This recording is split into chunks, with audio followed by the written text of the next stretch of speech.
François Ruffin s'en prend aux plus riches qui menacent de quitter la France. Et ce qu'il propose, aucun politique ne l'a jamais osé. Écoutez. Je suis tout à fait favorable à ce qu'il y ait des mesures contraignantes sur ceux qui finalement choisissent de ne pas appartenir à la patrie. Oui, il faut des mesures contraignantes. Pourquoi pas une privation des droits civiques? C'est le préambule de notre Constitution qui dit que l'impôt doit être payé en raison de nos facultés. C'est-à-dire que les facultés des plus riches sont...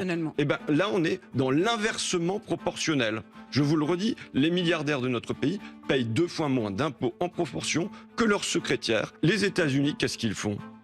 Même quand on quitte le pays, on continue à être imposé aux États-Unis. Et ça pendant toute la vie. Donc on peut continuer à imposer. Et d'autre part, tous ces gens, mais qui sont peu nombreux en vérité, la masse des patrons, eh bien, ils se disent je vais contribuer à l'école et à l'hôpital et à l'intérêt national. Mais ceux qui menacent en permanence de fuir, de partir, c'est 0,003% des Français les plus riches qui partiraient en cas de retour d'un impôt sur le patrimoine. C'est extrêmement marginal aujourd'hui, ceux qui partiraient. Ça veut dire 99,997% des Français les plus riches qui resteraient dans notre pays. Ça, c'est la première chose.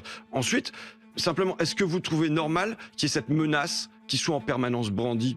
Que, oui, à peine François Mitterrand arrive à l'Élysée, qu'on a Bernard Arnault qui fuit à l'époque aux États-Unis. C'est clair, il ne parle pas d'argent, il parle d'appartenance. Et à votre avis, François Ruffin a-t-il raison de proposer de retirer les droits civiques à ces Français qui tournent le dos à leur pays? Ou devrait-on continuer à tout leur céder, sans rien dire?